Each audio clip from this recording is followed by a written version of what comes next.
በስመ አብ ወወልድ ወመንፈስ ቅዱስ አሐዱ አምላክ። በስመ አብ ወወልድ ወመንፈስ ቅዱስ አሐዱ አምላክ። በስመ አብ ወወልድ ወመንፈስ ቅዱስ አሐዱ አምላክ። ቅድመ ዓለም የነበረ ማዕከለ ዓለም ያለ ዓለምን አሳልፎ የሚኖር በምሕረቱ በቸርነቱ የሚጠብቀን በሞቱ ሞታችን በሕመሙ ሕመማችን ያጠፋልን ያራቀልን በትንሣኤው ትንሣኤያችን የሰበከልን የገለጠልን በኩረ ትንሣኤ ቸር አምላካችን ልዑል እግዚአብሔር ስሙ ዛሬም ዘወትርም እስከ ዘላለሙ ድረስ በሰማይ በመላእክት በምድር በደቂቀ አዳም ዛሬም ዘወትርም እስከ ዘላለሙ ድረስ የተመሰገነ ይሁን። ይህ ድምፅ የሚሰማችሁ ሁላችሁ ውድ ኦርቶዶክሳውያን እንኳን ለጌታችን ለአምላካችን ለመድኃኒታችን ለኢየሱስ ክርስቶስ ሰሙነ ሕማማት በመባል ለሚጠራው ታላቁ ሳምንት አደረሳችሁ አደረሰን። ከዚህ በኋላ እንግዲህ ሰኞ ነው የሕማማት መጀመሪያው ሰኞ። ይሄ ሰኞ ርግመተ ጸበለስ ይባላል። ሰኞ ርግመተ ጸበለስ ይባላል ወይም ደግሞ መርገመ በለስ ይባላል። ይህንን እንግዲህ የምናገኘው በቅዱስ ማቴዎስ ወንጌል ምዕራፍ 21 ቁጥር 18 ላይ እንግዲህ ምንድን ይላል? ትቷቸው ከከተማ ወደ ቤታንያ ወጣ፣ በዚያም አደረ ይላል። እንግዲህ ከዚህ በኋላ ነው በማለዳም ወደ ከተማ ሲመለስ ጌታችን ኢየሱስ ክርስቶስ ስጋ ለብሷልና ስጋን እንደመልበሱ መጠን ተራበ ይላል። እንግዲህ ቅዱስ አትናቴዎስም ሌሎችም ቅዱሳን ሊቃውንት በሃይማኖት አበው ጌታችን ኢየሱስ ክርስቶስ ተራበ፣ ተጠማ፣ ደከመ እንደዚህ ያለ ነገር ስትሰማ ይላል ስትሰማ አንተ ሰው እንደዚህ ያለ ነገር ስትሰማ እንዴ አምላክ እንዴት ይታመማል? አምላክ እንዴት ይራባል? አምላክ እንዴት ይጠማል አትበል ይልና እሱ የተጠማው በስጋ ነው፣ ስጋን በመልበሱ ነው የተጠማው የተራበው ይላል። ምክንያቱም እንደተራበ እንዲሁ ደግሞ ሁለት በክልኤ ዓሣ ወበአምስቱ ህብስት 2 ዓሣ 5 እንጀራ አትረፍርፎ 12 ቅርጫት እስኪተርፍ ድረስ ለ5000 ህዝብ መግቧል። ለ50 ሚት ለ5000 ህዝብ መግቧል። ይሄ ምንድነው? አምላክነቱ ነው። አምላክ እንደመሆኑ ትንሹን ነገር አብዝቶ አትረፍርፎ ብዙ ህዝብ መግቦ ከዚያ ደግሞ እንደገና የተመገቡት ምግብ እንዲተርፍ አድርጓል። ለምን? አምላክ ነውና። እንደገና ደግሞ ሰው ነውና ደግሞ ተርቧል። ስለዚህ ተራበ ይላል። ወደ ከተማው ሲመለስ ተራበ ይልና በመንገድ አጠገብ በለስ አይቶ ወደ እርሷ መጣ ይላል። አሁን እንግዲህ ጌታችን ኢየሱስ ክርስቶስ ያችን ዕፀ በለስ ቢታንያ አካባቢ ነው። ያችን ዕፀ በለስ ፍሬ እንዳላት እስኪ ልያት ብሎ ሄደ ይላል ወደ በለሷ። ከዚህ በኋላ ወደ በለሷ ሲመጣ ግን እሱ እንደጠበቀው አልሆነም። ማለት ይህ ሲባል ልብ ያሰበውን ኩላሊት ያመላለሰውን መርምሮ የሚያውቅ አምላክ ነው። ወደ በለሷ ከመምጣቱ ሳይመጣ በለሷን ማፍራቷንና አለማፍራቷን ያውቀዋል እኮ። ገና ወደ በለሷ ሳይሄድ አፍርታ ይሁን አላፈራችሁን ምን ሳያይ ያውቀዋል እኮ። ምክንያቱም ከሱ የተሰወረ ነገር ስለሌለ ማለት ነው። በአእምሯችን ሳናስብ ገና ለወደፊቱ የምናስበውን ነገር እኮ እግዚአብሔር ያውቃል። ምክንያቱም ቅዱስ ዳዊትን ምን ብሏል? ይፈትን ልበ ወኩልያተ፣ እግዚአብሔር ልብና ኩላሊትን ያውቃል ይላል። እና ስለዚህ አሁን ወደ በለሷ ሳይሄድ ወይም ደግሞ መሄድ ሳይጠበቅበት ማፍራቷንና አለማፍራቷን ያውቃል። ግን ወደ በለሷ ማፍራቷንና አለማፍራቷን ለማየት ወደ በለሷ ሄደ ሲል ይሄ ሁሉ የሚደረገው አሁን ምንድነው? በስጋ ነው። ሰው ማለት መለኮት ከስጋ ስጋ ከመለኮት ጋር ተዋህዶ አሁን ስለዚህ በስጋ በሰውነቱ ነው። አላዋቂ ስጋን እንደተዋሃደ ለማጠየቅ ነው። አፍርታ ይሁን አላፈራችሁን፣ ፍሬ ይዛ ይሁን አልያዘችሁን፣ ይህንን ለማየት ጌታችን ኢየሱስ ክርስቶስ ወደዚያች በለስ ሄደ ይላል። ከዚህ በኋላ ግን ከቅጠል በቀር ፍሬ አላገኘባትም ነው የሚለው። ፍሬ አላገኝባትም። ከዚህ በኋላ ወኢይኩን እንከ ፍሬ በውስቴትኪ ከዚህ በኋላ ለዘላለሙ ፍሬ አይገኝብሽ አላት። በለሲቱም ከዚህ በኋላ ያን ጊዜ ደረቀች ነው የሚለው። ያን ጊዜ ደረቀች። አሁን እንግዲህ ይሄ ምንድን ነው? ምን ማለት ነው? ምስጢራዊ ትርጉሙ ምንድን ነው ሲባል እንግዲህ በለስ የተባለች አጠቃላይ እስራኤል ናቸው። በዚያ ዘመን የነበሩ እስራኤል ናቸው በለስ የተባሉት። ጌታችን ኢየሱስ ክርስቶስ ፍሬ አፍርታ እንደሆነ በለሷን ሊያይ ሄደ ማለት ፍሬ የተባለ መልካም ስራ ነው፣ በጎ ስራ ነው። ንጽህና፣ ቅድስና፣ ፈሪሃ እግዚአብሔር፣ በጎነት፣ መልካምነት አጠቃላይ ከእግዚአብሔር የሆነ መልካም ነገር ሁሉ ይሄ ፍሬ ይባላል። አሁን በለሲቱ ደግሞ እስራኤልን የምትወክል ናት። በዚያ ዘመን እስራኤልን፣ ከዚያ ሲቀጥል ደግሞ እስከኛ ዘመን በለስ ዘይቤ ቤተ እስራኤል ነው የሚለው። እንዲሁም በለስ የተባሉ እስራኤል ናቸው ይላል።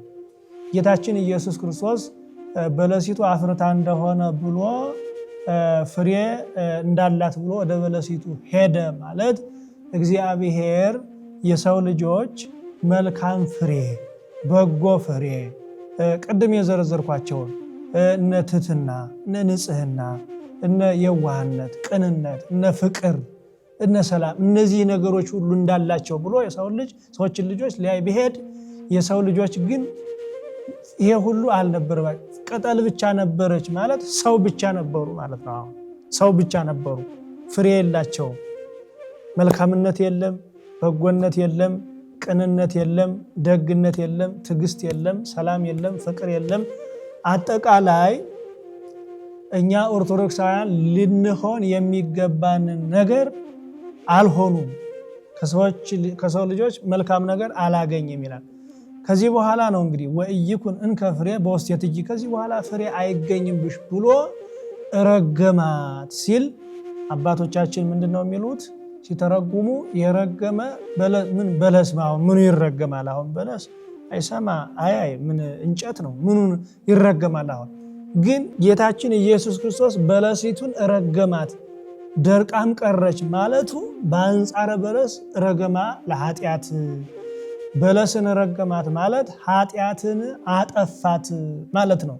ኃጢአትን አጠፋት ማለት ከዚህ በኋላ ፍሬ አይገኝብሽ አላት ማለት እንግዲህ በብሉይ ኪዳን ዘመን 5500 ዘመን ኃጢአት በሰው ልጆች ሰልጥኖ የሰው ልጅ ሲወለድ ጀምሮ ሰይጣን በማህፀን ይቆራኘዋል።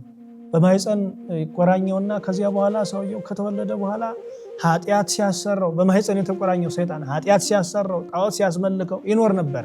እንግዲህ በብሉይ ኪዳን ዘመን ማለት ነው። አሁን ከዚያ በኋላ መላ ዘመኑን ኃጢአት ሲያሰራው ጣዖት ሲያስመልክ፣ ምክንያቱም በማህፀን ተቆራኝቶታል ሰይጣን። ከዚህ በኋላ ነፍሱ ከስጋው ልትለይ ስትልም ይሄድና ሰይጣን ነፍሷን ከስጋዋ ይለያታል። ከዚያ በጻዕር ሞት ትሞታለች ነው የሚለው። ከዚያ እንደዚህ እያለ ወደ ሲኦል ይወርዱ ነበር አጠቃላይ ነፍሳት። አሁን ይህን ለማስቀረት ጌታ በፅንስ ነው ድነትን የጀመረው። ቤዛነቱን፣ ድህነቱን፣ ነገረ ድነትን የጀመረው ጌታችን ኢየሱስ ክርስቶስ ምስጢረ ድነትን የጀመረው በማህፀን ነው። በድንግልና ሲጸነስ ከዚያ በኋላ ቆራኝነት ቀረ። ሰይጣን ሰው ሁሉ ሲወለድ በእናቶቻቸው ማህፀን እያደረ ልጆችን ይቆራኝ ነበረ። ጌታችን ኢየሱስ ክርስቶስ በማህፀን በድንግልና ማኅተመ ድንግልናዋ ሳይለወጥ የእመቤታችን በድንግልናዋ ሲጸነስ ከዚያ በኋላ ቁራኝነት ጠፋ፣ ተደመሰሰ።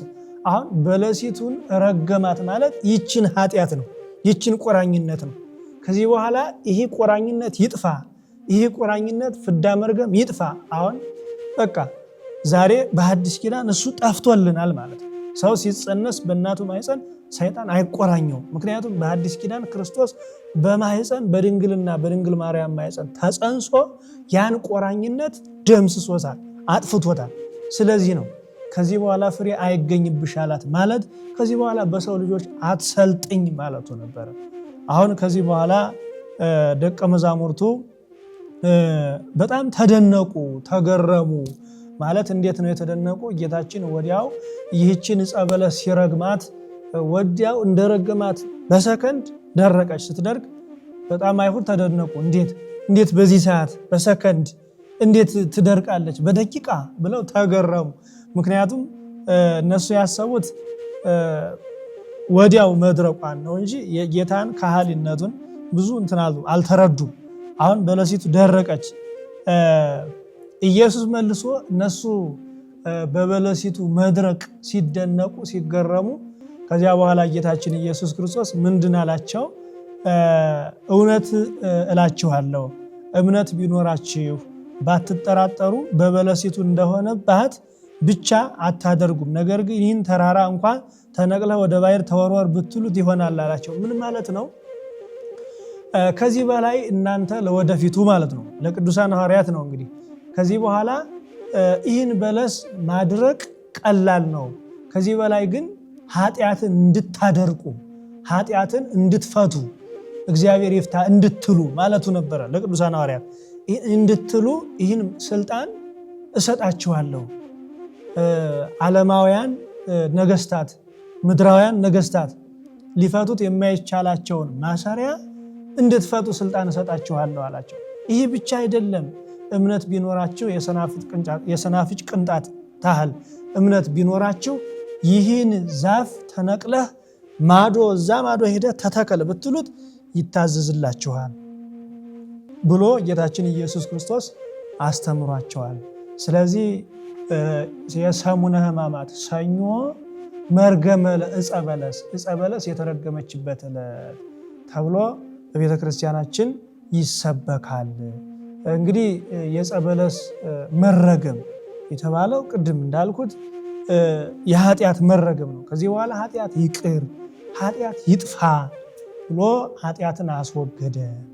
እንግዲህ አሁን በሐዲስ ኪዳን ከዚያ በኋላ ኃጢአት መርገም ጠፍቶ ዛሬ ሰው ቢወድ መልካም ስራ ይሰራል፣ ካላለ ደግሞ ነፃ ፈቃድ ስለተሰጠው መጥፎ ስራ ሊሰራም ይችላል።